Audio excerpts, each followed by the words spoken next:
Chapter 15. Children. I noticed many church children seemed subdued. Misbehavior in church required only a glance to the parents for correction. Parents didn't openly slap, like the last church, but the phrase, "when we get home," stopped most behavior in its tracks. The Old Testament discipline of, "beat him with a rod," was taken seriously by many. Kids had the same clothing standards as adults. Girls had long hair and dresses, boys wore pants, not shorts.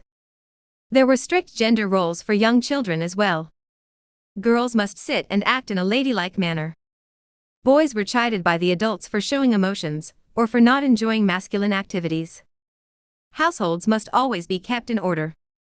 This household order was a hierarchy that required children to submit to their parents, wives to their husbands, husbands to pastors, and pastors to God. Men were always on top. If children routinely acted out, the parents needed correction from the pastor. Fear, authority, and power in the church all follow this pattern. All the kids here were born members. They were very sheltered and homeschooled. Most of them had no outside contact other than church visitors and people at stores. They were allowed to read the Bible and a few scrutinized book series, but never watch videos. Some nearly teenagers had never heard the word cartoon, didn't know any cultural references, and had only heard church music. I sort of felt bad for them, but they were held up as being pure and untainted by the world. Those of us that were scarred by the world told them that the world was only heartache and pain. That is what we were taught to say, but to be fair, most of us were in fact quite unhappy before we joined. There was bragging about just how young some children were when they were born again. My relatives and I wondered what it meant when someone very young was said to be speaking in other languages. The children couldn't describe what happened to them or understand the relevant Bible passages. Some didn't even remember the experience. Was it real, or were they just coached into it? One clue was that young children kept opening their eyes and looking for confirmation that they were doing the right thing. What choice did children have? If you were a member, you would either go along with it, or you would spend your whole life fighting the church and resisting your pleading, angry family. Courtship.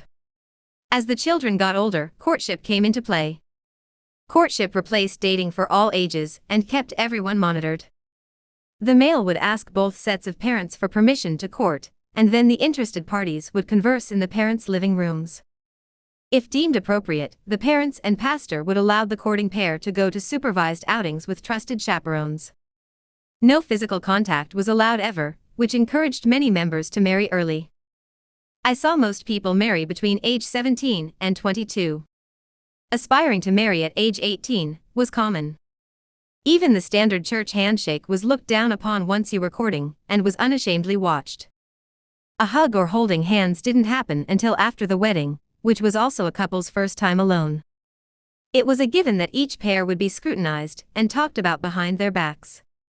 It seemed almost like an obsession for members to look for the inappropriate in relationships. Maybe this was because their own were so controlled.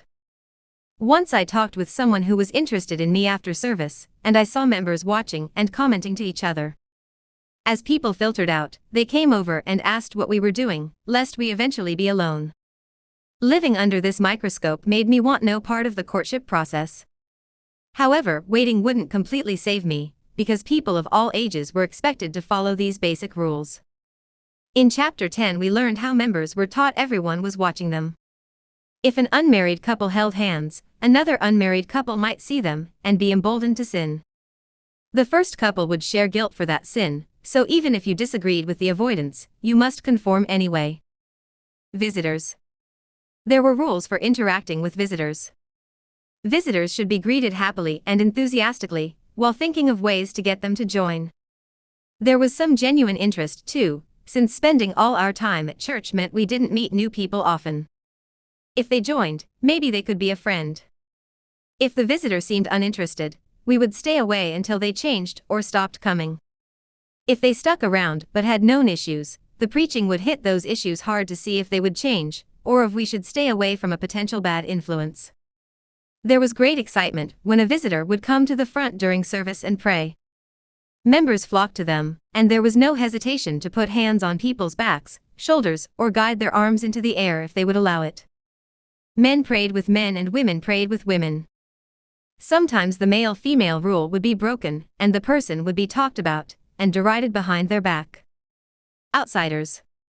Those who had not come to church were the outsiders. Some were lost sheep that should be brought into the fold. People who rejected our efforts were clearly not the children of God and controlled by a false religion or the devil.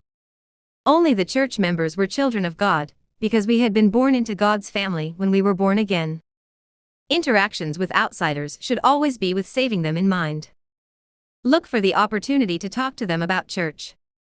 Be on your best behavior so they wonder why you are so happy and are encouraged to join.